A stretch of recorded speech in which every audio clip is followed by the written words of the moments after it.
I'd like to call to order the meeting of the Woodside Highlands Road Maintenance District Resident Advisory Committee. I think most of you, probably all of you, have gotten a copy of the agenda and the minutes. The first order of business is to call the roll. I'll be happy to do that. I'm here, Teresa Godfrey, Matt King. You're here. Matt, you don't have your... I was on mute, sorry. I'm That's here. okay. That's good. Frank, I don't see. I think we're expecting him, but I don't see him yet. Mike Grant. Present and eating dinner, so bear with me. Okay. Thank you. Jean Isaacson. Present. Good. Tim, are you able to respond? We don't have a picture of you, Tim. Can you hear me?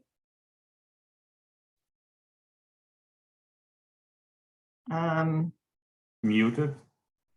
Maybe he's muted. I don't know. He is muted. Okay. Well, he's here. And George, sure. Great. So we're just looking for Frank. Welcome, everybody. Welcome to those members. We have a guest with us tonight.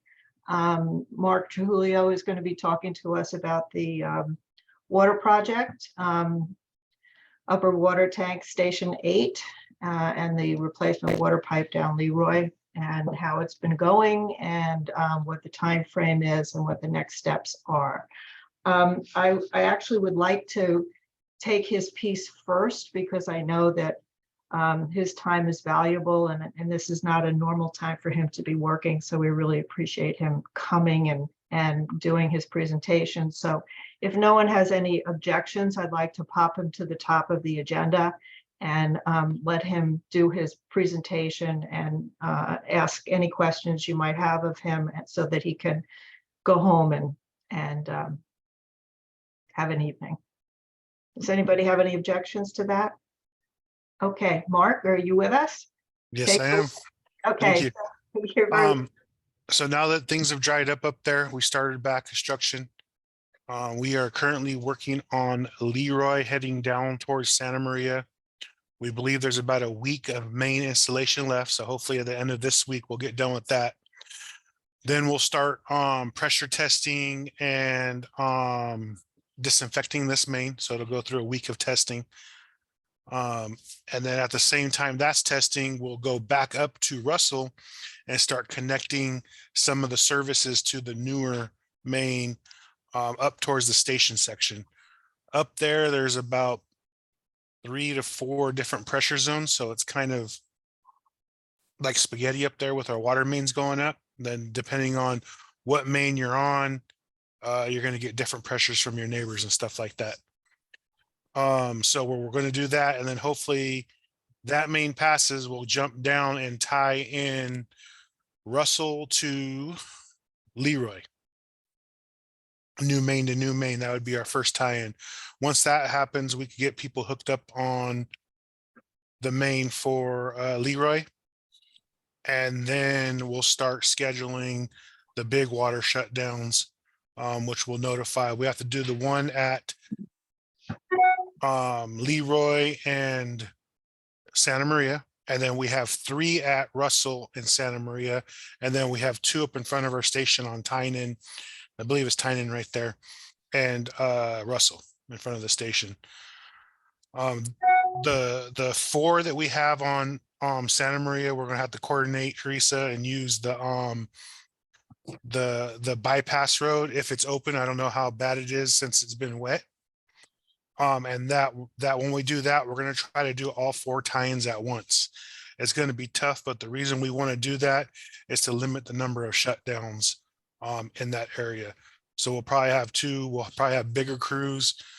There might be more traffic than normal because we'll have 2 closures, obviously, at 2 different areas. But I think it's best to limit the number of shutdowns. If not, we'd have to shut off water 4 different times, which would be 3 extra days on the project out there.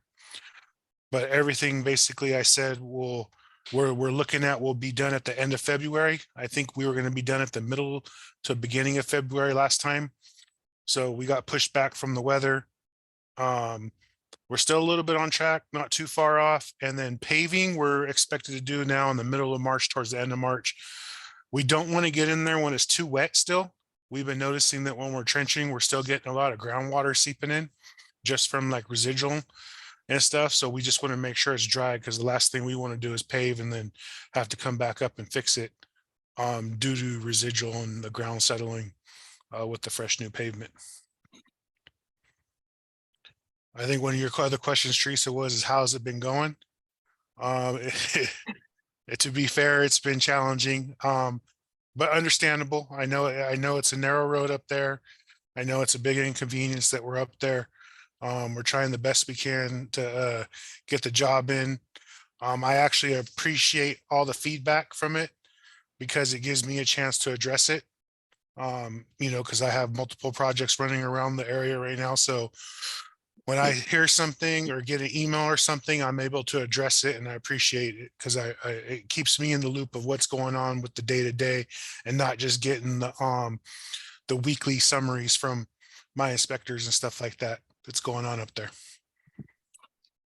So yeah, did I miss any questions or anything, or are there any questions? I suspect there are quite a few questions, but I will say, Mark, from my perspective, when I've sent you stop, decease, messages of urgency, you've been very good at getting back to me, and I do appreciate that. And I think most residents have been understanding. I think they're getting a little stressed and just stretched, particularly those that are along that Russell piece and the Leroy piece, because it's the congestion, the parking, the inconvenience, the noise, the lack of access to individual driveways has really been trying for some at times. We've got some elderly people there that can't get out, or relying on others for pickups and deliveries, and it's been tough all around. So I understand from your perspective it hasn't been easy, but the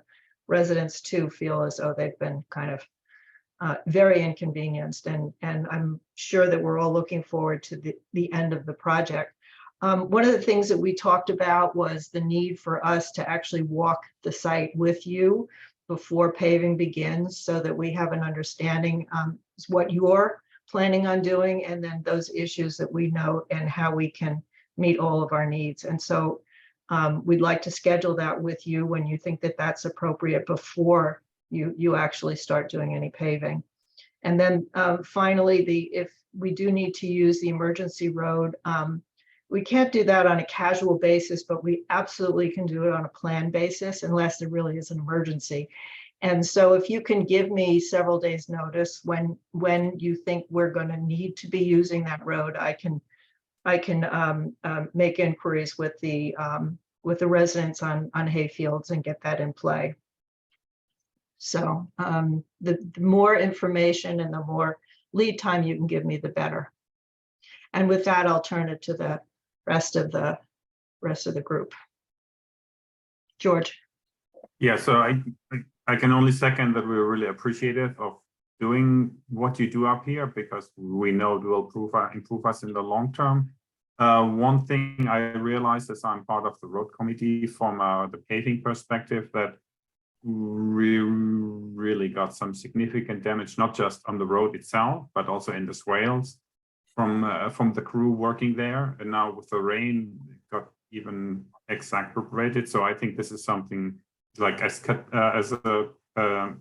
Teresa pointed it out, this is something we definitely want to discuss with you before paving goes in, so we have a common understanding with to which condition the road gets reset to basically what we had, at least the condition what we had before. So that's just, I think that'll come automatically when we walk the hill together before the paving. It's just something you should already look yourself the next time you're up here, just to get an understanding.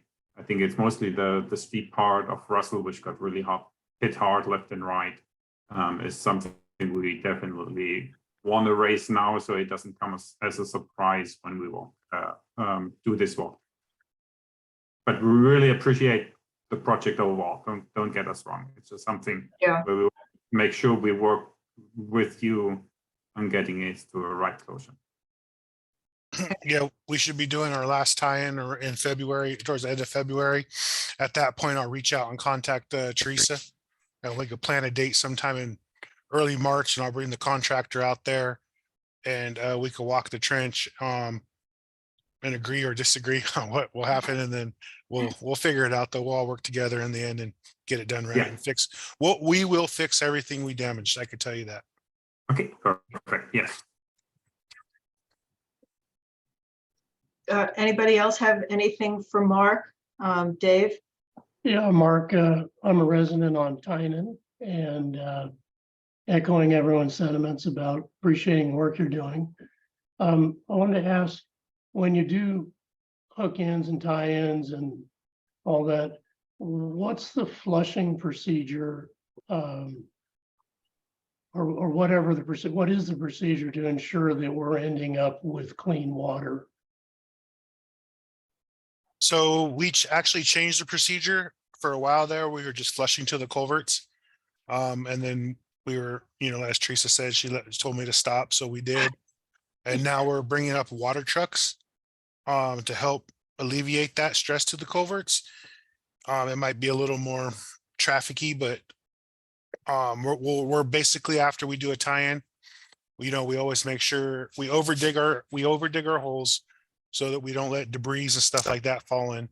And then we make sure all the pipes swabbed and clean of debris. We put it in, we turn it on, and we flush. We flush and then we take a sample of the water. So we flush until we get system residual from downstream, basically the chloramines. And then once we get the system residual, we know it's safe to take a water quality sample. Then we take the sample, and then we know the results of the sample. As far as debris goes, the crews will flush until there are no debris. I believe the notification door hanger that they're passing out on there has advice on how to, flush out your lines if there are any particulates in there. And then, of course, you could always call us and we will come up, take a look, and do more flushing or flush your line if it's, not you specifically, but whoever has the dirty waters line specifically, because sometimes it might be isolated to just the one house and not multiple houses on the street or something like that. It just all depends on, what happens in the pipe when we turn it on and flush and stuff like that and hook up services. Thank you. Anybody else have any questions or comments for Mark? Jean?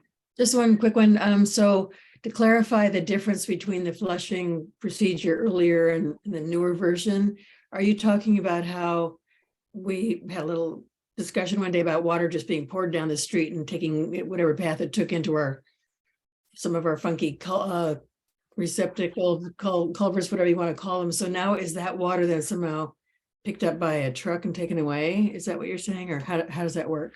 Yeah, we hook it up to a water truck, and then we could either truck it to, there's a horse park over off of Sand Hill by 280 right here. We'll either truck it to there. They like to take our water, or we'll take it back over to our yard here, and we have a reservoir up here, and we could dump it in the reservoir and reuse it. We could retreat it, pump it back into the system, or it just goes in the reservoir again. Okay, that's great. Great, thank you. If we were in the middle of a dry season, it wouldn't be as big of an issue, but during this rainy season where our culverts and drain systems were stressed and the ground has little absorption capability anymore, it became a problem. And so I do appreciate when you stopped putting the water down the drains. One other quick issue, when you hang the hangers, I'm not sure that everybody gets them, and so sometimes they want to know, is my house going to be on or off? And I do appreciate knowing which houses are being turned off and when, so that we can send notices out to the residents. It was very helpful for you to give me that map, because frankly, when I first thought we were doing the turn off, it was a totally different path of houses that were being turned off. So Mark, if that's at all possible for you to give me the map, or however you decide which houses are being turned off, that's great. Yep, and sorry about that late response. I was out of the office, I think for 2 days, but as soon as I got back, I got it. But yes, I could do that. I can make sure you get the map. Thank you. Your person who answered the phone was very nervous about giving me a copy of the map. She ultimately did, and said that she could be in a lot of trouble if she had given, if anybody found out. So I shouldn't even say that to you, but I did get the map just a couple of days before you sent it to me, and that was helpful. So Yeah, I think I gave you a Google map, so. yeah, that was fine. Okay, yeah, It was those fine. are, It was good enough as long as I knew where the houses were. Leroy wasn't included in the turnoff, which was surprising, I think. no, like I say, there's several different pressure zones up there. The way the tank feeds up to the station up there, and then from the station, it pumps down part of Tynan, and then it does like Tynan like a loop, and then it also does a little part of Russell, and then another one pumps up to the hayfields, and another one pumps over down to Wayside somehow. So that's another reason we're doing all this too. So we have, I know when I talked about doing the 4 shutdowns, this will help in future if there's any breaks or repairs. We could bypass the water mains now with the main on Leroy to make sure that water keeps running through, that people stay in water with any breaks or hit hydrants that have happened and et cetera up there. Great. Great. And presumably the hydrants will be plugged in at the time that you're hooking things in.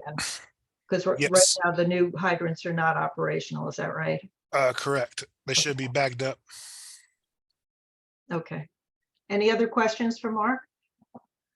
Well, thank you. We look forward to continuing the project to its completion. And I know that there will be some of us who'll take a walk with you and map out the paving and the issues that we see. And we encourage you to come up and just take a look. I know that one of the culverts on Upper Russell has been pretty much toasted. And so that's one of the areas that we're concerned about.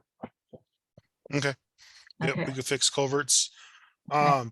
And then if anybody thinks of something while I'm off or gone, you guys have my email. And like I say, please provide me with positive, negative, any kind of input. I appreciate it because it helps me help up there to know what's going on and stuff like that. So I Very appreciate it. good. All right. Thank you Thank very you. much, Mark. All right. If nobody has any objection, we'll say goodnight to Mark and go back to our agenda. And the first thing that we should have done was ask for oral communications for items that are currently not on the agenda. I'm aware of a couple of them, but maybe not all of them. So I know Lynn and Dave, you had something you wanted to bring up. Yes, thank you for the opportunity. Glenn and I want to voice our ongoing concerns about encroachments in the road right of way at 4 Russell Avenue. That's Win Farrar's property. Last Friday, we encountered Win when we were out on our 4 o'clock dog walk, and she and a crew were installing fence posts intended to be a trash can enclosure in the road right of way near the telephone pole at that corner. And we had a conversation, and subsequent to that, I believe the committee asked her to stop until they reviewed the project. Since then, the fence posts have been taken away. There are still a number of boulders in that location, which she placed there months ago. She did remove some of the other boulders when she reconfigured her driveway, but there's still at least 5 boulders in that area where the trash cans are. The main issue here is that anything in that area creates a safety hazard for drivers. It diminishes the effective width of the turn. And when you're driving uphill there, you cannot see around the corner.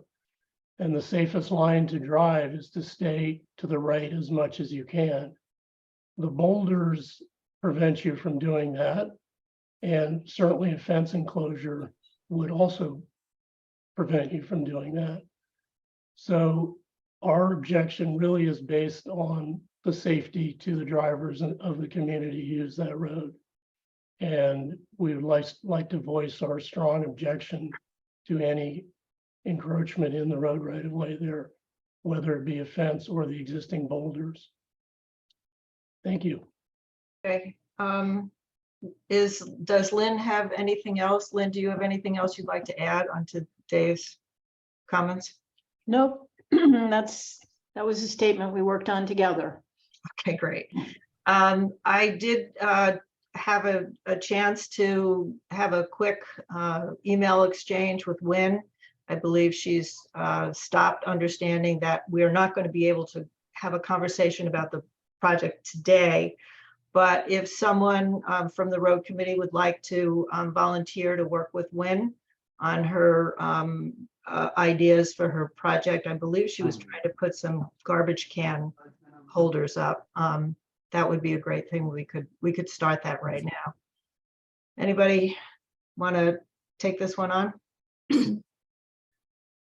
Jean, you're willing to work with Wynn on that? Yeah, I agree with the Madisons that that's really a tricky spot. Visibility is really poor. And I know the initial idea of the boulders was to prevent parking because there isn't room for cars to park. But it is really close to the edge of the pavement.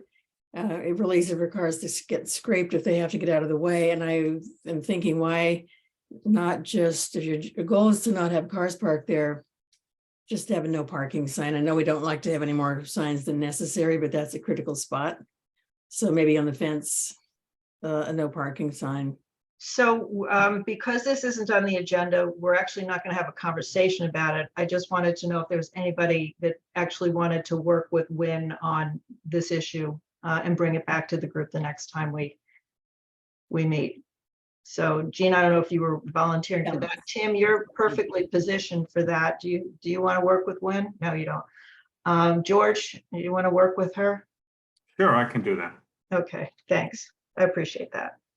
It just moves it along. Otherwise, we have to put it on the agenda, then we have to discuss it, then someone's going to do it. I mean, she's waiting. So that would be great to have someone just take a look and work with her. That's great. Anything else on oral communications?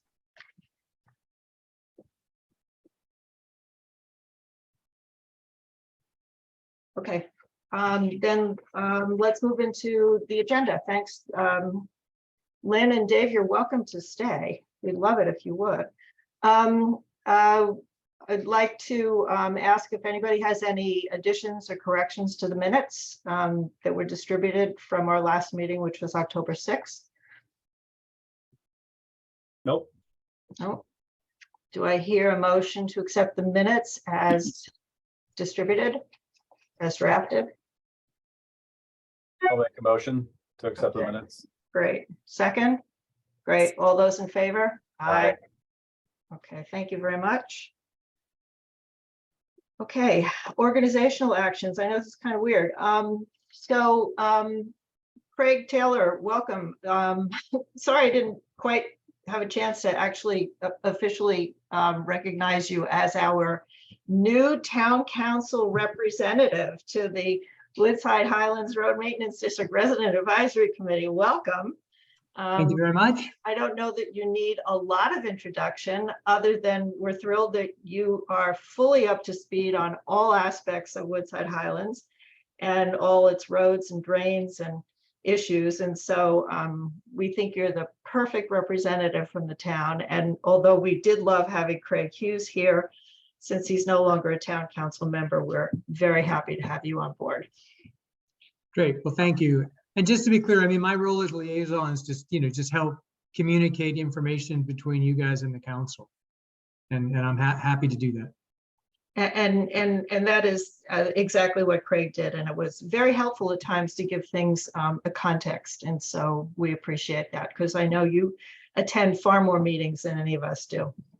I certainly do now. I'm sure you do. So thank you.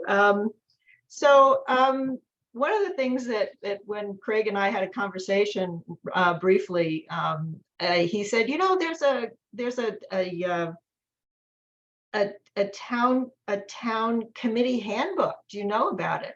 And lo and behold, no, I didn't know anything about it. And so it was developed, I believe, in 2022. It was published in March of 2022, and not included as a committee in that handbook. But my understanding is that in fact we probably are a committee that should be in that handbook. And I did send copies to all of the members of this committee just to give you a heads up that there's this handbook, and maybe there are some things and some provisions in this handbook that we need to pay attention to. So one of the things was that on an annual basis, we should go around and see whether people are still willing to serve on this committee. So I'd first like to ask folks who are members of the committee, are you still willing to serve? And maybe it would be just easier to say, is there anybody who's not willing to continue to serve? And since I don't hear anything, then that's terrific. Everybody is willing to serve for another term, and I welcome you aboard. That's great. The second thing is that there's an attendance requirement of 75% of all of our meetings should be attended to by the members. And I suspect that if you don't have that attendance, maybe there's a way that you would roll off the committee, but no one is in jeopardy because everyone seems to attend these meetings with, you know, an occasional here or there. So that is a great thing. We don't have an issue with that. Can I ask for one action item that we ask Frank Rowe separately because he's not present? For whether he wants to continue to serve. Yeah, Yes. just that we're technically correct. Yes, absolutely. And then finally, a selection of a new chair. I believe there was a provision that the chair should be rotated, and so it's up to us to either select a new chair or ask the town for a waiver for that provision, because we're happy with the way things are going. So I throw that one out to you guys. Is there anybody who would be willing to serve as chair? Oh God, I see a lot of And I would make, first of all, I think if there's somebody who wants to serve as a chair should speak up. But otherwise, I would make the suggestion that we ask Dawn for an extension of our existing below. I agree. Anybody have any other comments on that one? I'm willing to continue to serve as long as you guys are willing to have me. Okay, holding in-person meetings at the town schoolhouse. So this was an interesting one. I did have a conversation with both Jeremy and one of the other town council members, commenting that personally, I thought it would benefit us to actually have meetings on the Hill. That's the way we've done it for 1,000,000 years. And I was actually seeing if there was any wiggle room in that particular provision so that we could continue to hold meetings either by Zoom or on the Hill, so people didn't have to everybody go down to the the town center. Everybody comes back. Jeremy said he was going to ask the town attorney. So in my mind, this one is an open issue and hasn't been resolved yet. But I was curious to hear if you have any input on how you feel about having meetings at the schoolhouse versus the way we've been doing it.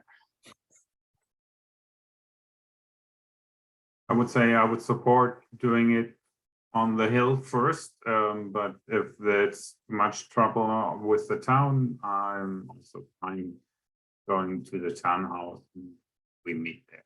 So I support what you did for asking to make it work first. Then the next step, if we don't, it's not a deal breaker right now. Yeah. Any other members before Craig? You have your hands up. Yeah. Yeah, so I think the one thing I wanted to point out is, I mean, you guys are an official town committee, so I'm guessing, we'll see what the attorney comes back with, but this will probably apply. And you could have it on the Hill. The catch is that it has to, the meeting place has to be ADA compliant. So that's really, so if you have a place on the Hill that's ADA compliant, then you actually could meet. But that really becomes probably the hardest requirement to meet. I mean, in addition, you have to post it. And so you're posting somebody's address and you need to let the public in. But in some ways, I think those are probably less onerous, but the ADA piece is pretty, I think it's going to be a pretty tough one. Certainly when I've looked at other committees that are trying to do this, that's the hardest piece. With ADA, you mean you have to have Wheelchair ramps. wheelchair ramp or a way for a Yeah. wheelchair to get into the home? And then is the bathroom going to be an issue? Yep. Okay. I don't think there's any property on the hill here that meets that. It does seem unlikely. So Yeah. I just wanted to throw that in. How often do you guys meet now? Is it quarterly or do you meet more often? It really depends upon the issues that are coming up. So it's generally every 2 to 3 months. So once a quarter at a minimum, and more if we needed something, you know, if a project was coming up and we needed to do a site visit or something. Well, I mean, one way as you guys move forward on this, you could think about is you could create a subcommittee, which needs to be less than a majority of the total number of members is on your committee. And you can meet those, they can meet without Brown Act restrictions. So, you know, if you ended up saying, oh, you know, we've got stuff, then we need to meet a lot more often to discuss, you know, drainage or something. If you're willing to empower a subcommittee that could report back to the main group, that group could meet, the subcommittee could meet on the Hill. Sure, we do that, Craig, and that's a great reminder. We do have our drains committee, subcommittee, and our paving subcommittee. So we do have that operational, and I think those groups are going to continue. Any other comments on this? Okay, and then the final piece under organizational actions was the town asked us for an annual report. I wasn't exactly sure what they wanted since they do get minutes, and it sounded like it was just a quick oral presentation, and I'm not quite sure when that happens. So we haven't done it yet, but we can. Craig, again, I have to throw my hat back to you. Do you have any idea when these annual reports are given and who gives them and where the format that they're given to? And can we just give a memo or? So they happened at the last council meeting. And the goal of them is just to give the committees an opportunity to kind of tell the council, you know, generally what they're doing. It's not like you need to report some formal thing back. It's more letting the council sort of understand what the different committees are doing and understanding what the needs are from the various committees. So that's really the purpose of it. It's not a kind of a summary of everything you've done for the year. Okay. It's really your opportunity just to get the council to know the particular committees. Well, we missed that one. So Yeah, and you can certainly, you know, if you thought it was important to get in front of the council, I'm pretty sure we could arrange to give you guys another time slot. But I think generally you guys are different than a lot of other committees that, you know, your budget comes through basically a different vehicle, whereas most of the other committees, their budget comes through from the general fund. right. And so, you know, there's here's what we do, and we're going to be asking for these things in our budget request. That with this committee, that doesn't really happen. So it's probably not as critical. But I don't think, you know, in the future, I'd say next year, you know, just getting on and you know, giving the council even just a 3-minute blurb is always kind of nice. Okay. Okay, cool. Okay. I have Thank a you. quick question. Is Craig our official town council liaison now? Yes, he is. Thank you.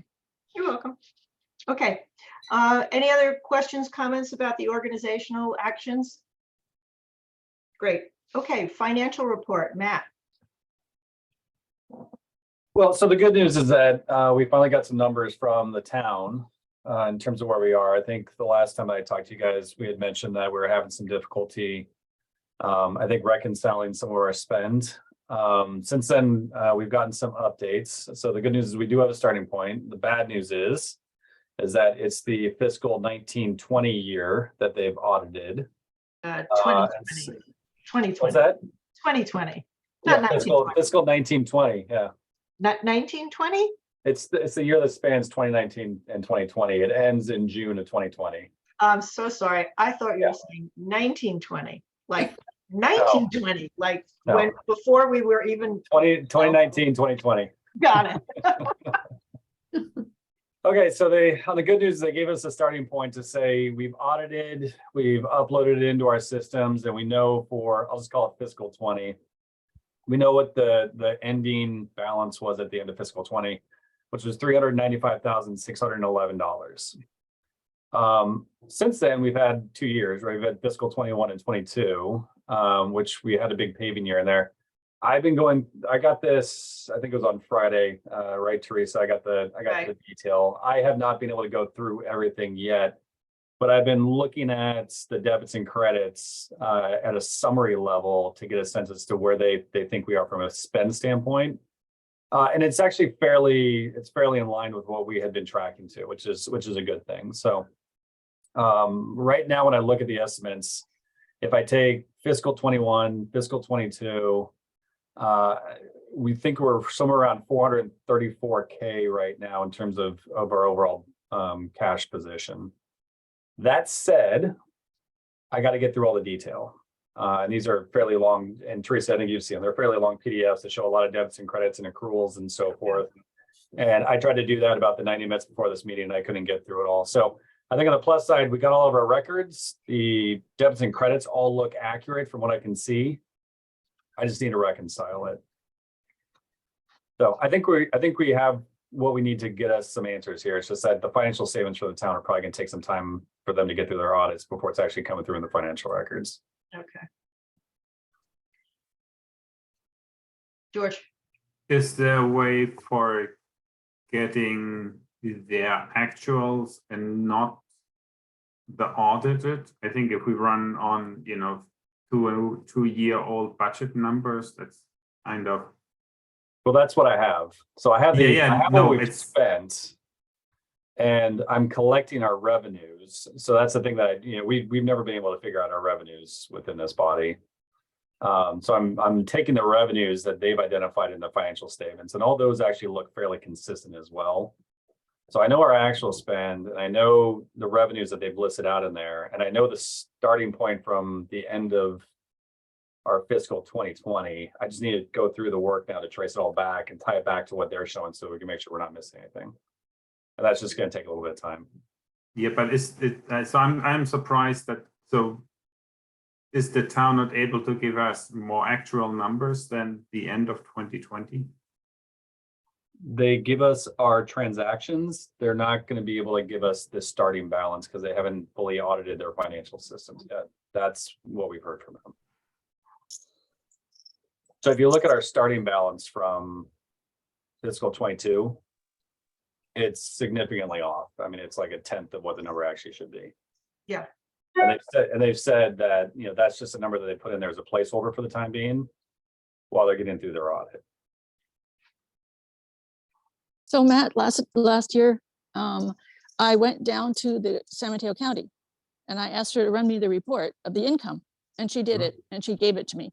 I haven't sent it over because I didn't know anyone was looking at it, but she can just do it and send it to you. And it shows all the different sources. It shows all the different sources of the income, and you get to figure it out. I think it's another good. Her name? It's another good resource. The paperwork from the town does include the income, so we can tie it back to that. It's just getting through all the financial transactions over the fiscal years. I gotta work through that. So I can send you last year's, but I'll also send you the name of the person I contacted, and you can contact her directly and say, please run me with the report. It was that simple. She just ran a report. Okay. Craig? Yeah, I was going to agree with Annalise. I mean, the county is certainly a great resource. I mean, the difficulty is technically less the audit and actually getting the accounting done for the audit. Mhm. So what's happened is the town has been short-staffed on having accounting help, which is why our audits are so behind. So technically, you're not really waiting for the audit, you're actually waiting for them to get all their accounting stuff organized in a way they can produce reports that you need. It should be happening a lot more quickly now. They basically hired an additional accountant to basically help Cindy get this stuff done. Because yeah, it's kind of crazy that we're just finishing up a 2019, 2020 audit going into 2023. So Right, right, I think the council clearly sees that. right. Well, part Yeah, of the I agree. problem, Craig, also was that we had asked for financial reports of any caliber for months and months and got nothing. And so we were basically flying blind until, you know, we started pressing some buttons and saying, this is ridiculous. You know, give us the ledgers. We don't care what it is. Just give us something. Yeah. So that we were getting no response, just Yeah. not. And that's because they had no accounting resource effectively. So anyway, Annalise's point was a good one, that if you ever, at least from an income side, want to see what's going on, the county can help you very directly with that. Yeah, I Matt, think I just forwarded the email. You should have it. Okay, thanks. Appreciate that. Yeah, I mean, I think that's one side of the equation. We just got to get through the other side of the equation as well from an expense standpoint. Right. From an accrual standpoint. Yeah, I think that the main thing I would add is once you get those numbers, the thing to check for is just to make sure that you didn't get anything misclassified. Because that's the usual, I mean, if there's going to be an error, that's where the error is going to be, that something gets classified into the road maintenance district budget that doesn't belong there. Yeah. And so that's the main thing you want, and they'll fix it. I mean, they'll just have to put it in the right place, but that's the main thing you want to look for when you're going through these things. Yep. Great. And you might take Annalise's list and compare it to the list that they gave you for income to make sure that they properly classified all the stuff coming in as well. So, I mean, you know, if I were in your shoes, those are the pieces that I do just to make sure that everything's tight. Yep. Appreciate it. Thanks. Any other issues on the financial report? Okay. New business, selection of secretary for meeting. Well, I've been taking minutes up to this point, but our rotating secretarial system has been somewhat, I don't know, does it work? Does it not work? Does someone want to take over the minutes, taking the minutes from this new business forward? Oh my God, Mike left, so I know he doesn't want to do it. And George, are you willing to do it from this point forward? And I'll give you the notes up to this point. You're on mute. You're on mute. Yes, I can do that. Thank you very much. I think we need to be, as I travel sometimes, we need to be flexible about standings when I'm actually traveling, so. Okay. Okay, great for drain by 136 Trinity. Oh, we need Mike.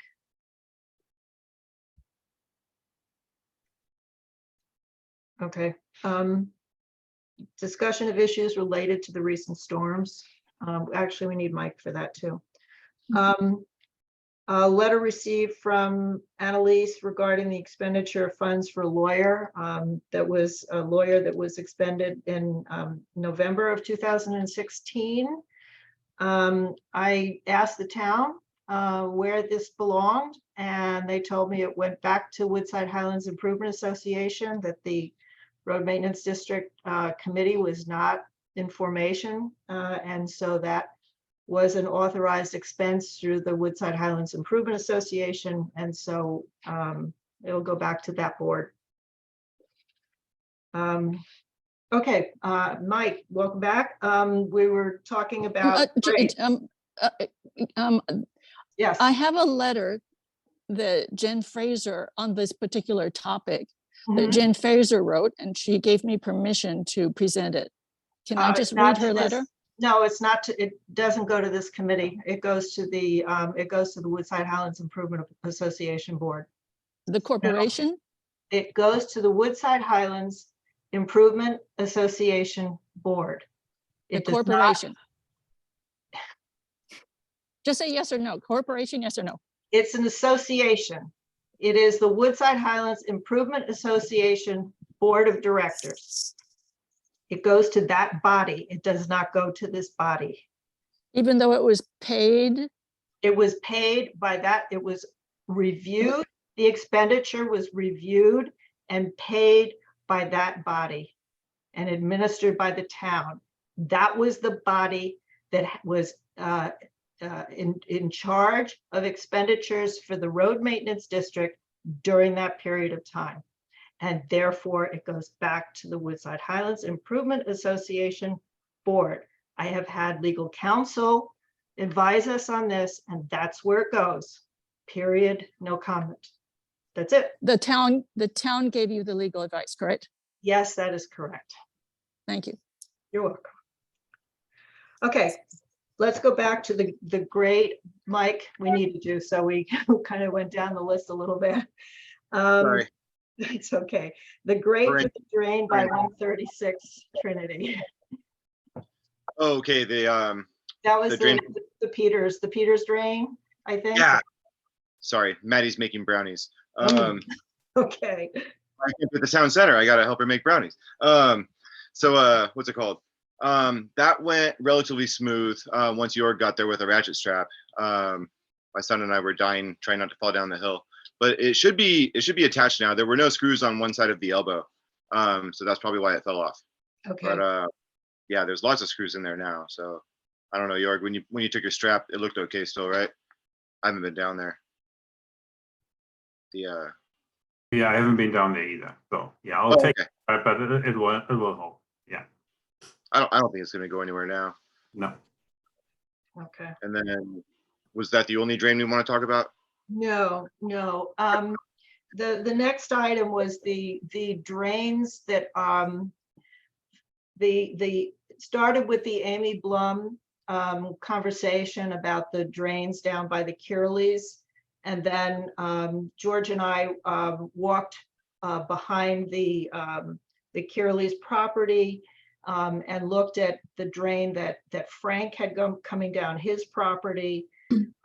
We had the road, had a kind of conversation with Marge the Stabler about some drainage issues. There have been some conversations with Craig Hughes and the town about these drainage issues.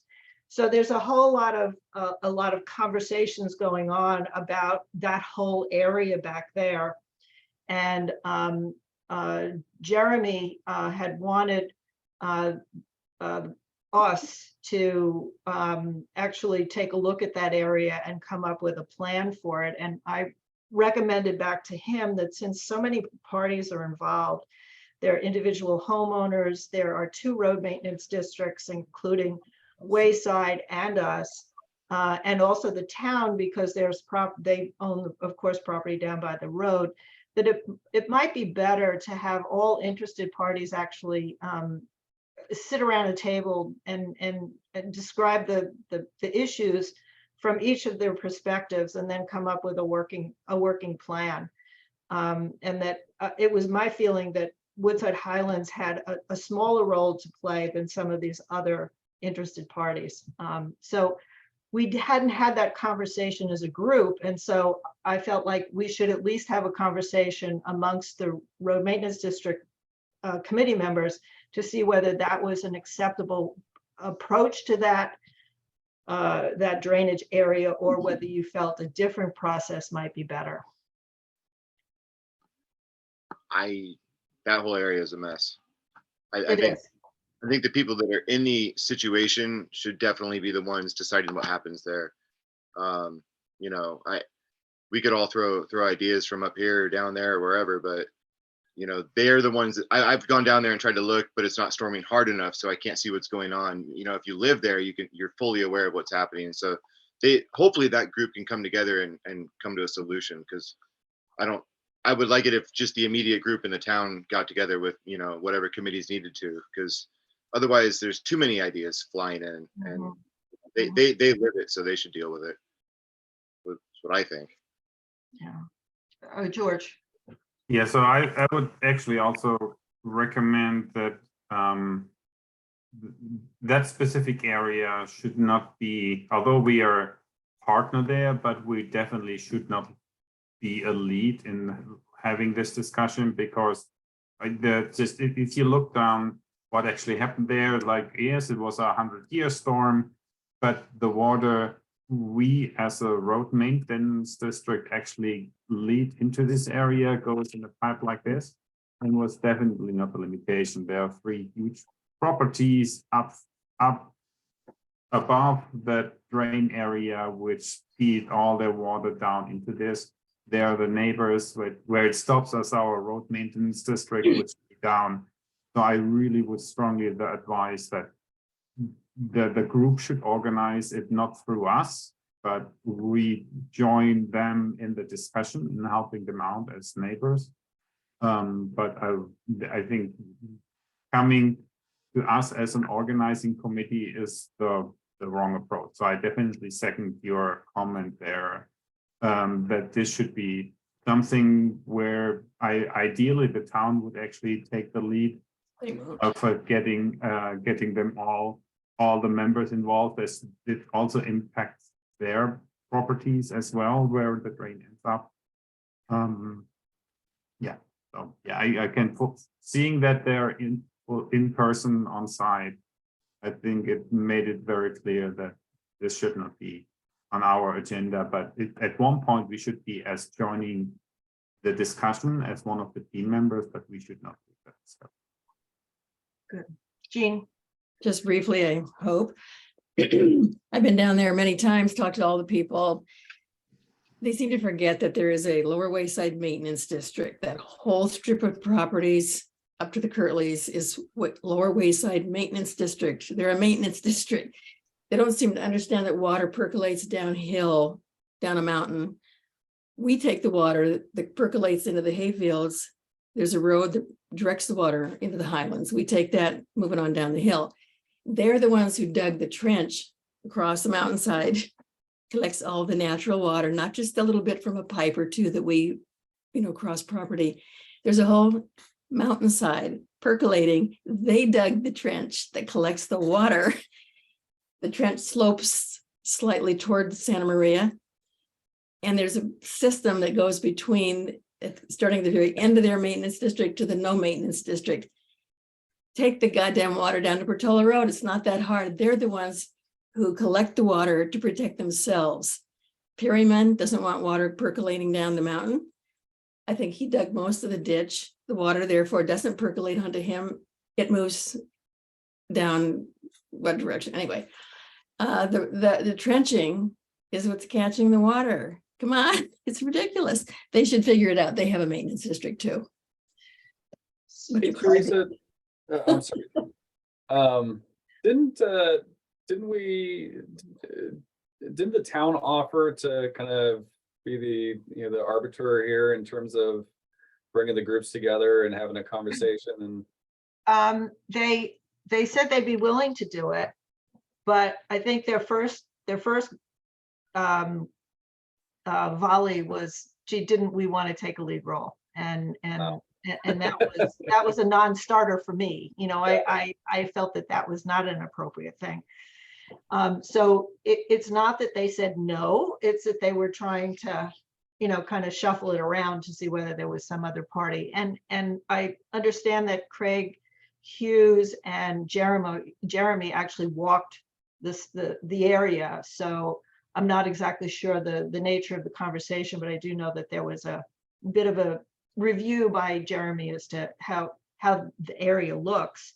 Whether he heard the complexity with all of the people involved, I don't know, because I wasn't part of that conversation. Yeah, I think to Jean's point, they have a maintenance district. I think to what Georg and Mike were saying, I think we need to leverage that body to bring these two bodies together and come to an agreement. Happy to participate, but I wouldn't put ourselves in a position to imply that we have any accountability by taking the lead on trying to manage this. Right. Okay. So yeah, I would try to have that third party manage the conversation. I think one of the misunderstandings, they seem to think that all the water that runs along that trench, along that trail, along that so-called road, that we're putting it there. It's not, that's not the case. It's normal percolation moving down a mountainside. If Right. they move that trench down there, then it would all be gradually spreading all over their properties. They dug the trench. I mean, I'm sorry to repeat, but the whole thing is absurd. I think it's absurd. It's complicated, and you know, they're talking about drainage pipes that were put in by Hobie DeStabler, who, as you all know, Hobie DeStabler hasn't been alive in 10 years. So when did he put them in, at least? I mean, we're talking historical stuff that really needs to be kind of pushed away and said, okay, what makes sense now? So I will get back to Jeremy. Again, I didn't want to commit us to my sense, which was, no, this really isn't a road maintenance district issue per se. And if there's any individual who wants to participate, you can let me know. I think Frank might be a natural, but you know, there may be others of you who may want to participate in the conversations. Okay, Matt, if you were interested, that's great too. I'll go in, Teresa, if you'll Huh? if you'll accept me. Why not? Okay, great. Very good. Anything else on seed storm issues? That was the big one that we knew about. And of course, there were other, you know, there were issues of, you know, just individual drain pipes that thanks to Craig Taylor and Mike, you were heroes in getting the drain by Dornberg cleaned out, and sure there were other heroic actions going on. So there is the drain that goes down by the Burkas. That, Right. I was gonna Really? bring that up. yeah, that Well, that that- needs an exorbitant amount of love. I don't know. I don't know if we should discuss it now, but before this, you know, next season starts, even though it'll probably be dry for like 10 years, we should definitely contain that water. It needs some repairs. That whole flume is just decomposing. The water, I mean, it was insane that day. It was just destroying the flume. I mean, if we catch that in a large diameter pipe, we can put an elbow at the bottom. It's never going to escape. It's just going to turn and go to where it's supposed to go. And you know, it's such a deep enough trench, we don't even have to fully submerge the pipe. You know, we could just stake it down on the hillside and it'll disappear in the ivy. But The boards are coming out. I was down there and one of the big 2x12s was sitting in the middle of the flume and it's just spraying water everywhere. yeah, I couldn't lift it. I was trying to muscle out and there was too much going on. But No, yeah, I it's decaying. Is it possible to actually put a kind of scope out the project and put some budget to it so that we could kind of take a look at that the next time we come together? I know the neighbors there don't like that idea, but I don't really care because I don't want to go stack sandbags in a downpour ever again. You mean the lower property doesn't like that? The one that's No, Burka's property. the Burka's property, all right? They like the flume, but They like the flume. they can go deal with the corner then. I mean, I'm not trying to be rude, but that was horrible. So I mean, I don't know. I think I can try to get the price for all the pipe and everything. I'll go down and measure the linear footage and hopefully there is a 60-degree elbow available. But yeah, we definitely need to just contain it and divert it. But that brings up the other issue with, you know, as we're dumping all this water, as it goes through that residence on Portola Road, it has another opening that can't handle the capacity we're throwing at it in this kind of a storm that we were dealing with. Because Craig, it was just overflowing like crazy, right? From the Portola. It wasn't so much, it wasn't so much that the pipe couldn't hold it. It was coming down so fast that it was basically just careening up over the side and out. So it wasn't that basin was full, it's just the speed of it. So the other thing we might think about, if there's some way to do a little bit of, you know, calming of the water speed. Yeah, maybe where it dumps into the pit, we could dig it out, put a bunch of giant rock down there and almost point the mainstream downward into it so it has a chance to disperse. Here's a question. When you compared to the flume, which is a smooth surface, so things really get going with the concrete coming through, Drench's property where it's just firing through there. If it goes through, if we're talking about putting it into a black, a giant bumpy pipe, the kind of corrugated, whatever you call it, does that bumpiness kind of tend to gurgle the water and make it slow down and behave better? It'll most likely be smooth wall inside.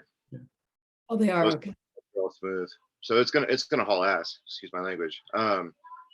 But as long as we have a nice strong turn at the bottom, it should at least slow it down a little bit and keep it from going into those people's garage, because that was terrible. We can't have that happen.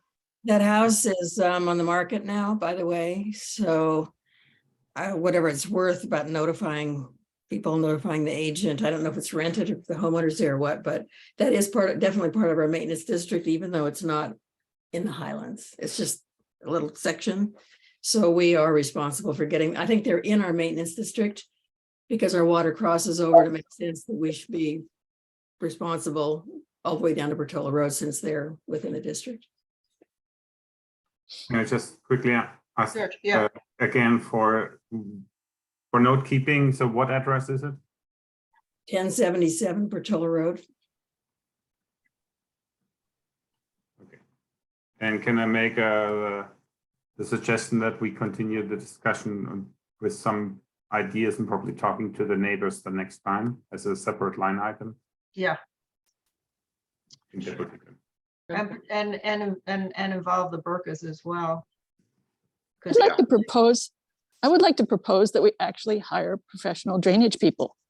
We are doing, in the time I've been here, it's been amateur hour. I have massive amounts of water coming my power, and everything is amateur hour.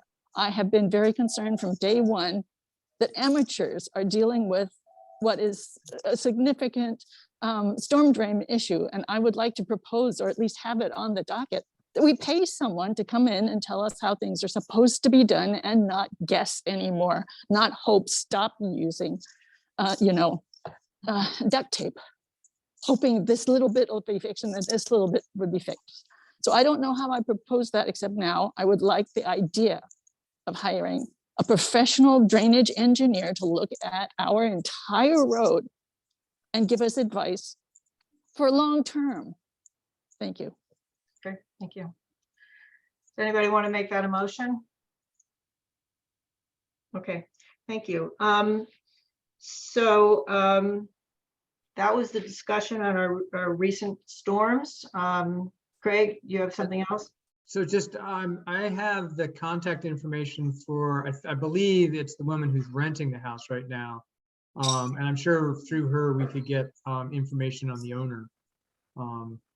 And then I don't know whether we have the ability to do the entire hillside, but if we could find somebody, as Annalise is saying, a professional that might be able to give us some advice on the best way to fix it, we might be able to provide the labor.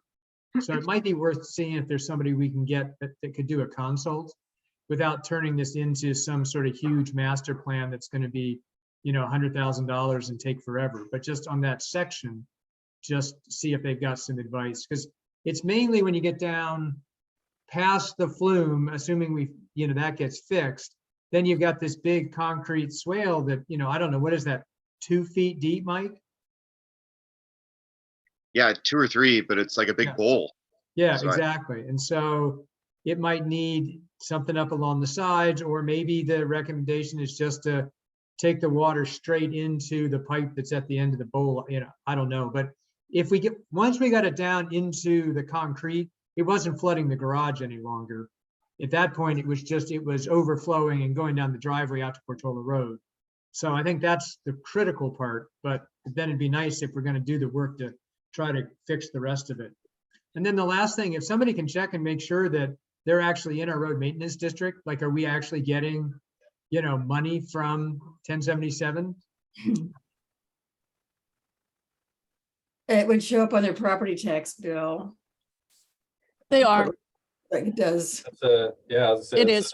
goes back to what Annalise was saying around the details we're getting from the county. It should turn up on there, right? And it seemed like, I think Annalise was commenting that, do you have the list of people that are effectively in the road maintenance district that the county thinks are paying into the road maintenance district? The way you do it is you go to the county tax bill record, put in the address of that location, and it'll show you whether they're paying into the road maintenance district or not. Thank you. And did you just check? I checked everything a year ago, but you shouldn't trust me. I'm not a professional. Yeah, okay, so, but I think that's a good suggestion, is that somebody could check on the property tax to see if they're paying in, because that would be probably useful information. Yeah. I actually last year got a list of every single property owner on this hill. So if that's useful, and I did it through looking at tax records. If it's useful. Matt, what do you think? Are you able to look at the property records? Yeah, I was actually making a note to do that, so I can take that action. All right, thank you. So the idea of the drainage expert, I will say I like the idea. I think the cost is scary. This isn't like a 10K job, I got a feeling. So yeah, I think maybe if we're gonna do this, maybe we should consider putting a motion out there to consider getting some initial estimates and then make a decision as to what we find from all of that. Craig, you're on mute. Sorry. My recommendation would be to see if you can find somebody who would come out and tell you sort of what the scope of the job would be like. Because I don't think any of us can guess what the price tag is without, but they'll come out and say, you want us to look at this ditch, we'll look at it. They won't give you a full blown estimate, but they can at least say, yeah, these are the kind of things that you're going to need to do. And if you hire us, here's what we're going to give you. Yeah. It could help for sizing. Yeah, exactly. I think that they can help. I mean, maybe not size the pipe, but at least size the job, so to speak. Yeah. I'd like to get a free size estimate out of them too, but. Well, You, be nice. if anyone has any ideas as to resources of people or companies that do this, can we please send them along? Looks like there was a agenda item for one of Bruce Willard's colleagues for a different topic. Would that be a resource that be appropriate? It's a retired gentleman who Yeah. just came out to take a look at that one drain. I'm not sure that would be what we'd be looking for. I Okay. think Could we probably ask the want town? someone who'd be actively, sure, we can ask the town, absolutely. I'll be happy to ask the town. I'll get that information from them. Okay. Remove, replace mirror at 124 Santa Maria. I see Micho here. Are you here? Are you listening? Are you? My understanding is that, and Jane, Jean, you got the actual paperwork, which I have somewhere, that Micho received a notice from PG&E that they want us to take the mirror off of the PG&E pole. That's right at the corner of Micho's driveway at 124, because they don't want the mirror there. Is that about it, Micho? Is there anything else that we should know about this notice that you received? Good evening, everyone. Good evening, welcome. Thank you for adding it's my request to the agenda.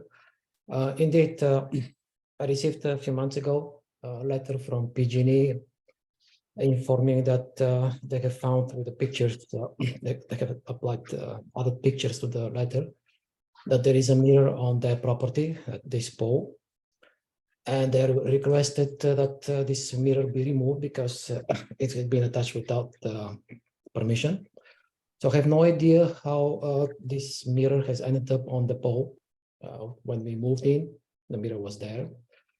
I would like to comply with the request from PG&E. At the same time, I understand this mirror provides helps with the safety at this junction. So I don't want to make the crossing dangerous for my neighbors. So that's seeking advice and help from you about how to handle this, to choose a spot and alternative spot for this mirror, which is a bit tricky. I looked and Jean, she also yeah, tried to give me an advice, and we couldn't kind of figure out what would be a better place to put this mirror.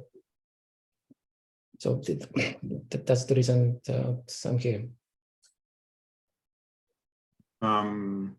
What I would make as a suggestion is that we'll just follow the advice of PG&E to remove it, but we'll erect a whole mirror holder, mirror pole right next to it, and transfer the mirror to the mirror pole within our road right of way. Yep. Could we ask for permission? Permission what? Ask PG&E if we could have permission to put that on the pole with some explanation of how that actually protects the pole. Just ask. Protects the pole. What do you mean? They have a policy lately, PG&E, they don't want stuff put on their poles, whether it's a camera, mirrors, anything. They don't want the liability, I'm pretty sure, of people fooling around the poles. Oh, It okay. also obstructs them when they're trying to climb it too. We've been getting some of these notices. The Smoot's got one regarding the sign around Russell, and so. I mean, it's not surprising. Yeah. The trick with in front of Misha's house is that the pole is everything's really jammed in there. I mean, you can hardly find 3 inches to put, let's say you think, let's put a new steel pole 5 inches from the telephone pole, put the mirror in basically the same place, but it's like there's no place to put it, right, Misha? It's just It's very crowded. right in there. Yeah. So also it'd be the people who use it or the people who come up from Trinity and are trying to figure out whether it's safe to go or not. Obviously, we should involve them in the precision of the final placement about what works for them coming up their street. But it looks like this pole is the ideal place, so that there is good visibility both from people coming up from Trinity and those going up and down to Santa Maria. We move it on the other side of our driveway, it will be kind of almost useless for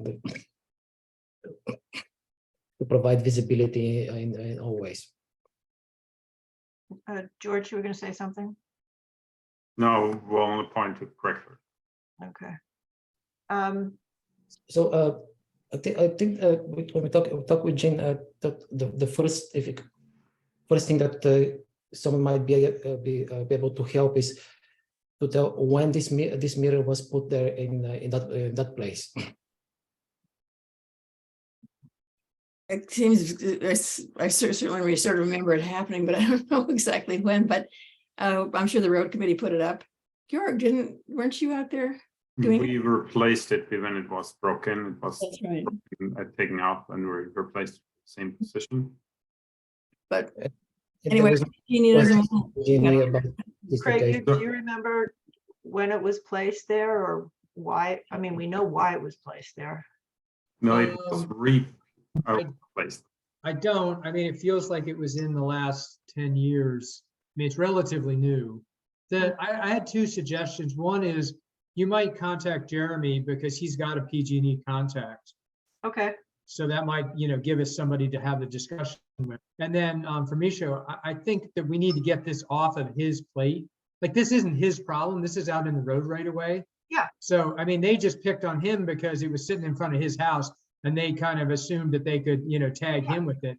But Yeah. I think he needs to write back to them and say, this isn't my mirror. This is, the road maintenance district put this mirror up and you need to talk to them. And then, Teresa, I guess he just should give you, Yeah. your contact information. And I think he should step away. I don't think he should get stuck in the middle of this. No, absolutely not. I think the only thing Mishu would be helpful with is when we're ready to put a replacement, we take it off the pole and we have a replacement somewhere, that he's involved with deciding where that replacement pole goes, because it's kind of on his, right there. Yeah, I just mainly just get it so the PG&E isn't dinging him for Right. the mirror. Mishu, has there been more communication with PG&E other than what you received and then gave to Jean?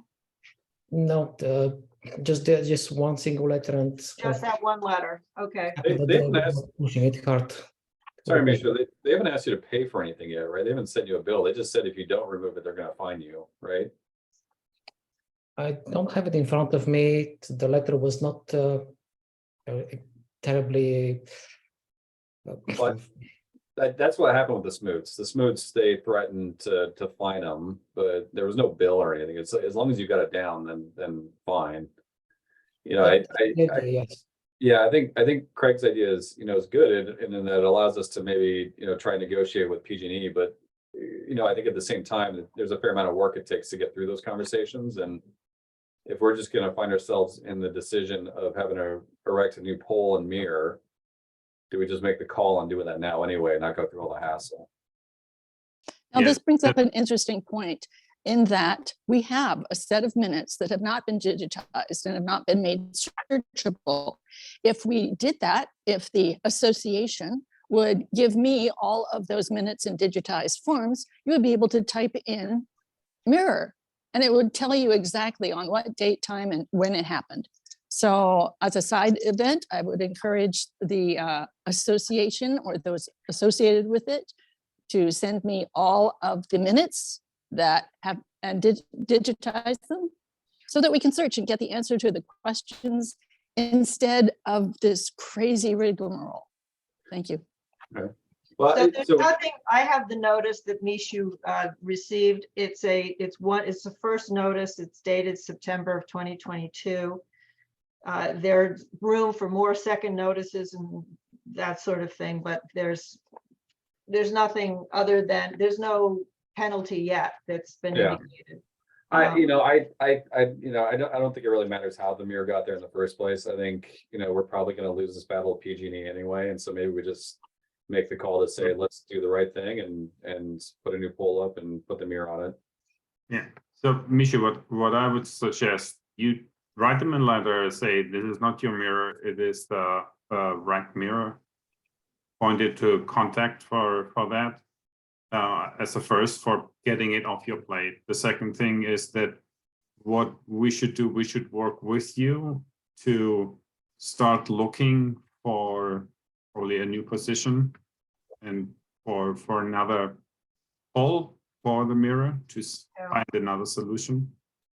And that will come back with a proposal for the next meeting that we then are ready for saying, okay, this is what we think would be a solution. I think it's clear we probably needs to go. I think they will not give us special permission for this one mirror. But that we have a workable solution to make sure this gets addressed in a timely manner. So we know approximately how much a mirror is going to be. We've recently purchased some. They were what, $250 at most, and then a pole. So we're looking at a project that's $300 or thereabouts. Yeah.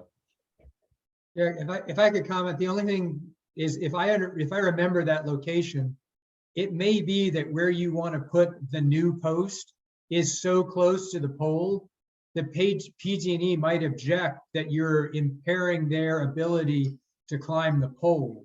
So that would be the only reason that it might be worth contacting PG&E. I mean, if you find a good place for it, great. But if you end up saying, well, we're going to slam it, 1 foot away from the existing pole, then it seems to me you might get them involved, because that might be the reason they would give you an exemption.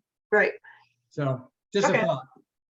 I'll be happy to contact Jeremy and get the contact for PG&E and see if we can make any movement on that. And in the meantime, there's no reason why Mishu can't tell PG&E, not my problem, contact road maintenance district, and at least get it off your shoulders so that they don't bother you.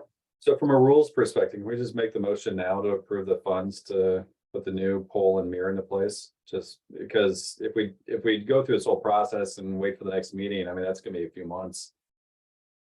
I don't have a problem with that. Okay. So maybe make a motion to approve $400 to replace the mirror at 124 Trinity. Pole and mirror. Santa Maria. Any further discussion? All those in favor? Yeah. Aye. Okay, Okay. Great. Good. thank you, Matt. That's great. Yeah. Thank you. Appreciate it. Okay, thanks for hanging in there with us. Okay, we're now into old business. We had our update on Cal Water main project. Was there any other conversation on that anybody wanted to have, absent Mark? Okay, update on repair of the Doe Orchard drains. I think I see Keith Orchard. My goodness, welcome, Keith. Hope you're doing well in Texas, and Keem, you're here too. So Yeah. how's it going? What's it doing? What's going on? Okay, so just to rewind a little bit, in November, we had some folks come out to do some hydrojetting and also stick a camera down the pipe. And that's when we found that one of the auxiliary drain pipes was actually protruding into the main drain pipe almost all the way. And that turned out to be the root cause of the blockage that we had been experiencing for the past year and a half or so. So in December, we paid for some landscape folks to come out and dig up dirt and cut the pipe and rejoin the pipe and basically clear out the path for the water through the main 12-inch pipe, pack it all up. We had one big rain shortly thereafter, fortunately, because that exposed another issue, which had to do with the grate that we had installed on the orchard side of the property. That got clogged and caused the big backup and caused the usual overflow onto our property, which caused mud to flow onto our deck, and et cetera, et cetera. So we, fortunately, we discovered that and removed the grate, set that aside. And so by the time the really big rains came, that was clear. And we were actually gone for the first 2 weeks of January, but reports are that the drain operated properly during the really big storms.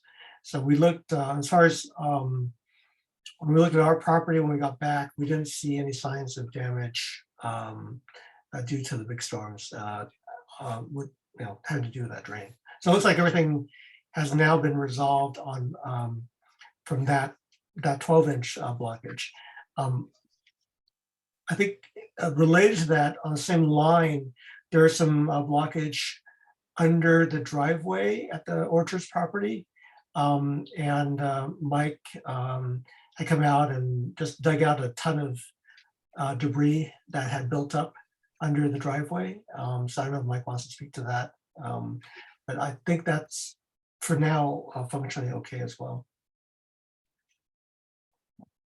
Yeah, it seems like, I was kind of keeping an eye out when it was pouring rain when you guys were gone, and it was always, all going in the pipe. So I was like, great, it looks like getting the other pipe out really freed things up. So hopefully this system operates good for a long time. I know I just got to watch Keith's pipe at the beginning of the season, just, because that's where all the leaves collect. But Hey, Mike, the last time we looked at it, it looked like the pipe was offset from the, like there was two pipes, and then, or the exit of the pipe was offset from the exit or something along those lines.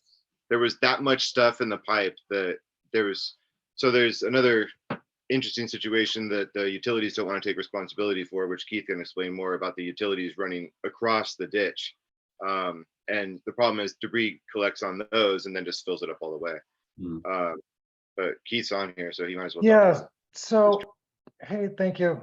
Kim, I'm sorry, and I'm glad to hear that things are flowing smoothly. One of the things that has happened over the years, and this goes back, to the 18 years I did, anything that goes in those upper culverts and the three, basically the three catch basins at the top at that intersection, if those back up, it continues to go down the hill, right? So those pipes, or the water is strong enough and the force is strong enough to continue to carry all the leaves, the pumpkins, the soccer balls, the tennis balls, anything that can be moved will be moved. And PG&E has a gas line from the center of the street running up to the basically it skirts the lower driveway of my property. And it goes up to the house. And I've asked them 3 or 4 times to take a look at that, because when things get backed up, things bash against the gas line, right? Which you would think, living on the hill with the potential fire danger that it could cause, they would take a look at. So every time they have a technician come out to look at the house, knock on the door, I'm doing my annual inspection. I do note it that they need to take a look at that as well. But I think that is currently where some of that debris gets captured and could clog. And in the past, it clogs enough to cover the whole under part of the driveway, which, as we know, has been repaired and replaced. So it should have been straight water running right through there. Yeah, it was just those utility lines, the things. I don't, even if there's an earthquake, you'd want those things not like that, because you could just break the pipe. Yeah, they put yellow tape on it. That's their fix. Keith, So, Keith came first. Then I looked at that too, and here's this pipe about this big around, and about a third of the way up, you have these utilities, the gas line, and is the other one a water line?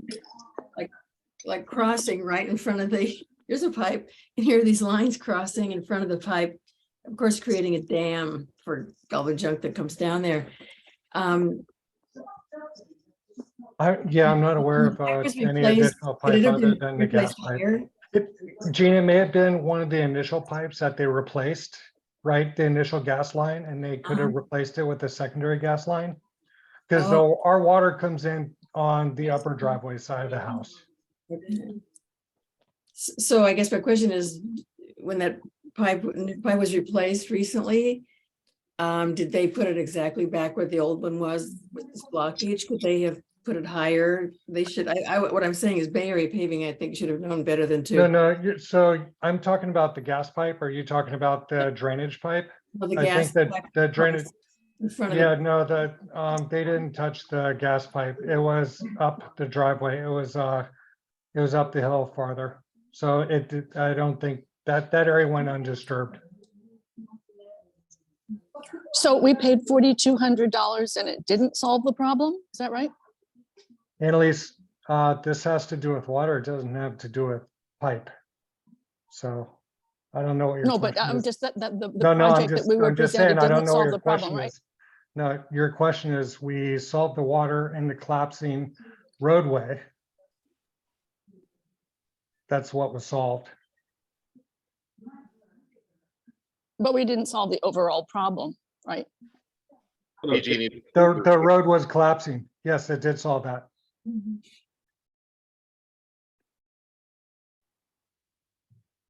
Any other questions for Keith or Kim? So do we have any more plans for that area? Or Keith, I know you're not on site. Do you think it would be helpful to call PG&E and ask them if they could move that gas line? Yeah, I'd be happy to open up a conversation with them.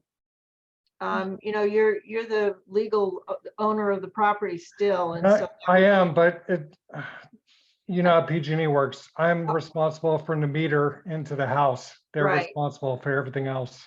right. And I brought up like I said, I'm happy to reach out to them and see what can be done, and if we can have another assessment. I'll even have someone go out there and walk the field with them. Okay. And if they want to contact me, I can meet them over there as well. No, thank you. I appreciate that. Okay. Because it is an awkward spot, and it would be better if that pipe were somewhere else. Yeah, and I mean,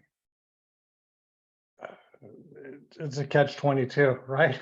Yeah. Do they go deeper? Do they go, I don't know if they can Well, they go might be able higher, to connect someplace else. or maybe they could, yep. Connect maybe off of, I mean, I certainly can't solve the problem right now, but possibly off of Tynan, they could run the line. Yeah, I mean, the other thing we looked at, and Teresa, this goes back quite a ways. back to John Boyce, is what if the culvert stayed on the Santa Maria side of the fence, the property fence, Mhm. right? That might be something that could carry, you would lose a lot of parking in that area. Yeah, For the neighborhood and things like that, but that definitely would be an option if you, instead of rerouting, let the water continue down on Santa Maria side and go over and bury that pipe altogether. That could be an option. I mean, are you talking about the fence on facing Santa Maria? Mm, Are you talking about the fence facing Santa Maria, and behind that fence is the open culvert? are you talking to Keith? Are you talking to me? Who are you talking to? I believe I'm talking to this issue. I'm trying to picture it because, as I understand it, I remember when the fence that faces Santa Maria wasn't there, and there was an open culvert. I mean, there was an open drain, and then that fence went in, and the open drain was behind the fence. And so I was under the impression that that fence is on the right of way. No, that fence is fully permitted. It was built back in the 80s. So were you there before the 80s? No, I'm not saying whether it has a permit or not. I'm No, just no, asking whether you it's on are. the You're right of way asking or not. It sounds like you're asking that question. It was I'm asking permitted if by it's the on the town right of way. in the 80s. No, the county doesn't permit stuff that's on the right of way. So that's what my question is. Is the fence on the, is it the fence on the community's right of way? Or is it Annalise, on what do your you mean the property? county doesn't permit things that are on the right of way? If you get a signed thing from a government official that says it's okay to put it in, then it's permitted. Is that not It's the a simple case? question. Is Wait, the can we- fence can we on your time out, property time or out? not? No, it's Can we not a say- simple question. on. You're not, I don't Hold- understand what you're. Hold I gotta call time out here. The agenda item's not to discuss the fence and the right of way, right? So we're here to talk about drainage. And so I don't think it's a relevant point for the conversation today. Okay. Or am I alone in that? No, you're not wrong on that. That was we do have the topic on the agenda. We did receive some comment from Annalise about the fence. We do have the opportunity here that Keith is here who could address the issue directly with her. And so technically it's not on the agenda, but if we wanted to take the opportunity to at least understand how the fence went up or when it went up, I certainly don't remember. At least Keith seems to remember when it went up, and it went up with the town permit. I mean, what else do we need to know? I George, would make the suggestion we actually rather stay on the agenda. Yeah. okay, Just, some people have long working days and they really would like to close it out in time. okay, But I really appreciate that. okay, great. Agreed. Anything else on the drain? If I could just raise one further question. So if we continue down below the Keith's driveway onto our fence line between my property and his, that pipe is sometimes open and sometimes covered. And I think there are some folks who looked at it and were surprised that that pipe was open. I think I heard that it was open partly to allow us to clean it out, but it also obviously allows debris to fall in. So I'm not sure what to do about that, only to raise that observation that some folks have made, that at the surprise that pipe is actually open for most of its way.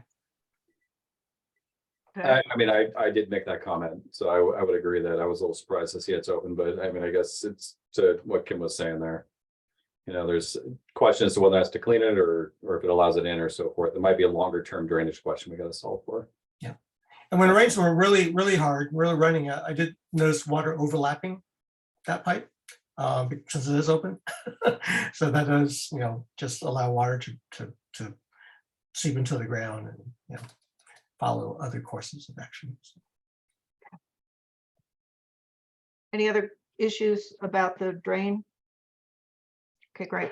Thank you. And Keith, thank you. Good luck with your property sale. I know there was some people working there the last couple of days, so maybe they're doing some good things. It's all in the guise neighborhood improvement, guys. Well, let's hope you get your asking price. Okay, update on addition. I think we covered Peter's drain, didn't we? Mike, didn't we? I think we've already covered the Peter's drain. That's 175 Trinity. Okay. Purchase of rakes. Matt, I Was think this you did that, rake? right? The We rakes. were supposed to talk about the drain grates. That's right. You're right. We did miss one. Okay. But I think we just need to, I need to take another look at the one down on Trinity to see how we can notch it, just notch some of the grading out of it, because no one's really going to drive in there anyways. And then same thing, need to see if we can cut a little slot in the front of the one dumping out by March to Stabler. So we don't have to lift the grade out every time. Okay. I'll keep an eye on those, try to get to them. Did I remember that someone was pricing a drain to put a new drain down by the Stossels, Kristen Stossel, Klaus's house? The Trinity, At the far farther end. farther down from the Peters. Am I making that up?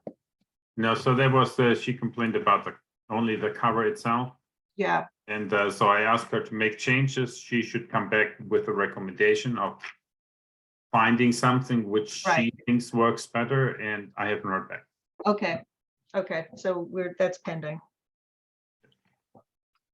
Anything else on drains? Rakes, Matt, you were the rake guy, yes? That's all done. I think I was approved for $100 and it was 65.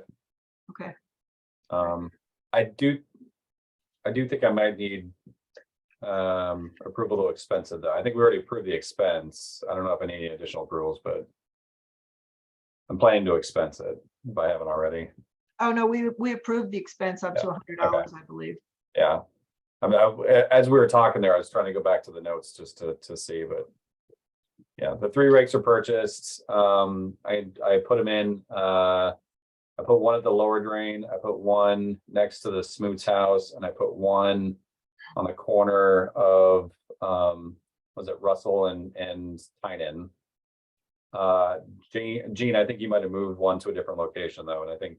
but, There were several at Tynan, Yeah. Russell, and I took one down to the big new drain we put in at the first curve of Santa Maria. Yeah, You sort of hit it behind the fence there a little bit. okay. So 3 new rakes. Okay, I have no information on bots. I will have to hear from Frank later. He was going to buy some new bots and put them in. They're coming up. Officially, the term is bots dots. Bot stats. That's true. Well, And thank you. Bots is actually an engineer at Caltrans. Okay, well, good to know. Thank you. I think he recently passed too. I mean, those are pretty old. All righty, well, we'll put bot dots in our minutes then. Is it BOTZ? Yeah. BOTTS. Oh, Okay. Input from the Willard colleague regarding the drain box by 79 San Maria. That's a complicated drain and it's a mess at the moment. And I received a note from the Hills asking if we could do something with it just recently. And I said, come to the meeting. We want to hear what your ideas are. Of course, they didn't come, but we did have Bruce's colleague, I believe it was a man by the name of Bob, a retired engineer who actually has some experience in these things. And he looked at the box and he said, yeah, it's difficult. He recommended that what we do is we build up, it's going downhill. And what he recommended that we do is, since we have this thing that's kind of poking up on the downhill side, that we level it up and bring the whole thing up and level it so that the uphill side gets raised to where the downhill side would be, so that it lays flat. And so we build up the asphalt that goes over there. So it's not as big of as a lump, when it goes over the downhill portion of the drain. And that was his recommendation to us.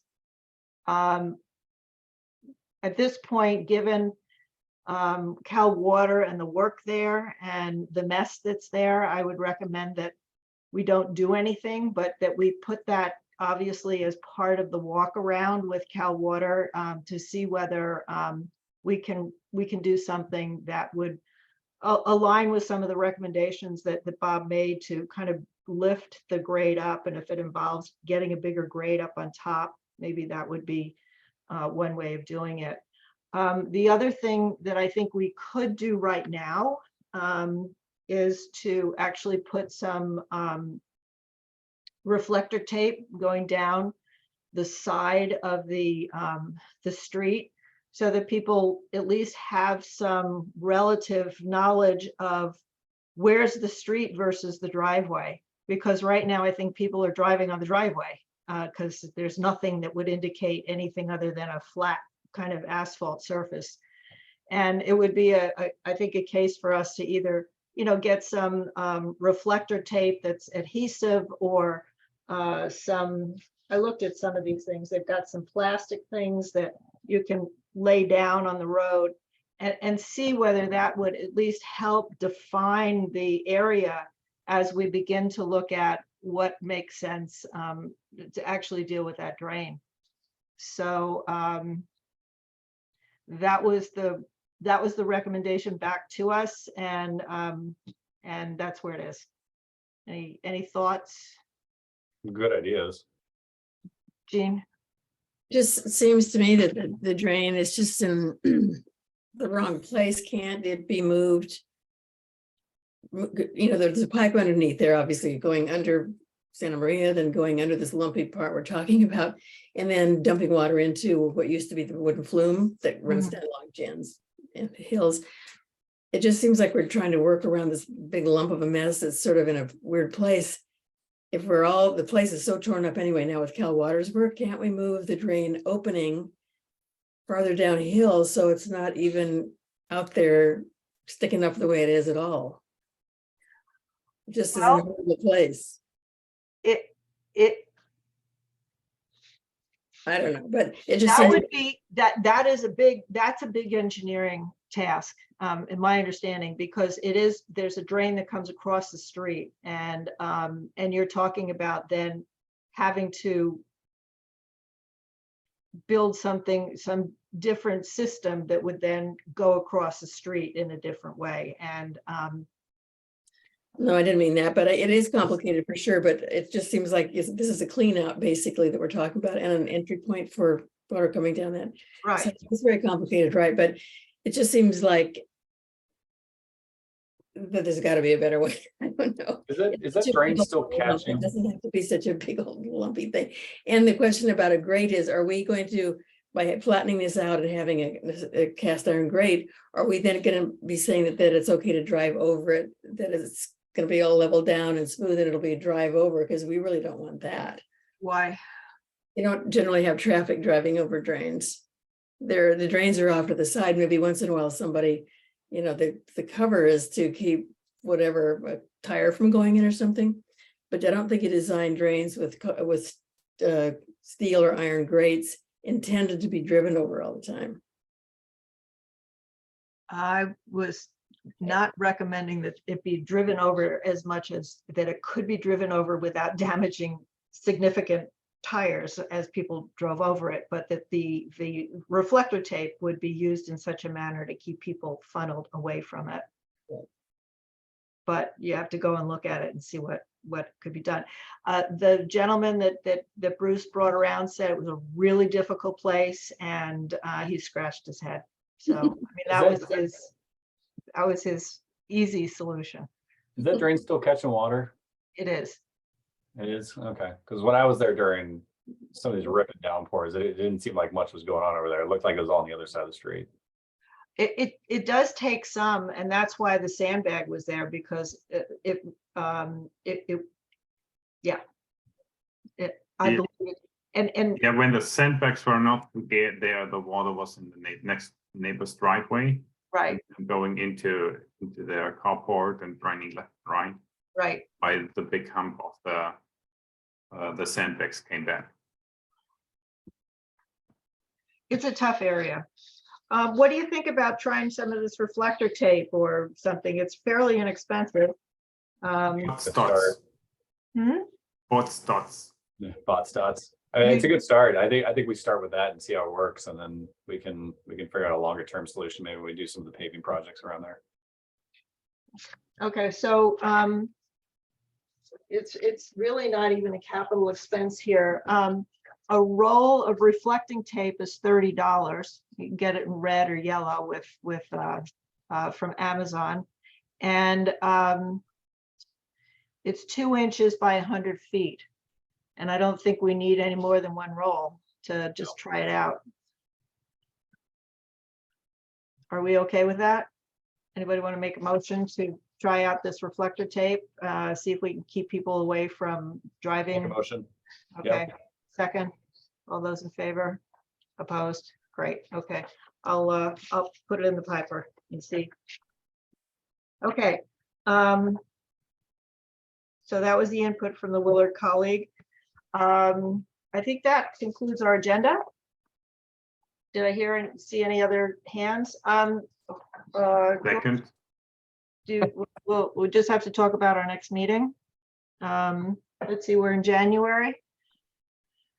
We're to do a walk around for paving with the water company. And anybody who's interested, let me know and we'll get that in place. And then we have our paving subcommittee that is probably getting reactivated as we talk. So we'll need to hear from you guys about what you think we should be thinking about and, get on all these drainage issues. Yeah, So, we're getting the plans together for summer. yeah. So when do you guys want to meet? March, Yeah. mid?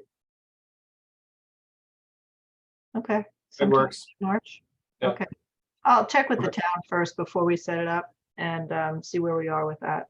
Because if we pick a date, what happens is if we pick a date that is already a date that another committee has, then we can't schedule it because of the equipment sharing. And so that's how we got into the loop with changing the meeting as it was. So I think it's easier to just, target for mid-March sometime, and then I'll get a couple of dates from the town and then get back to you guys.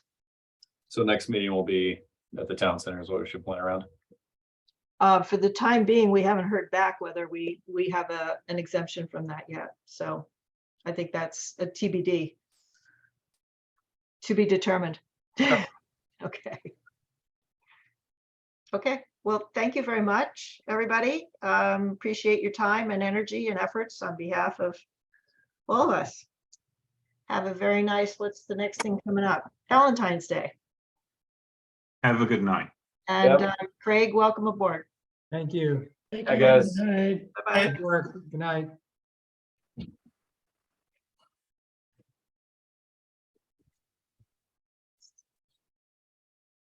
Video.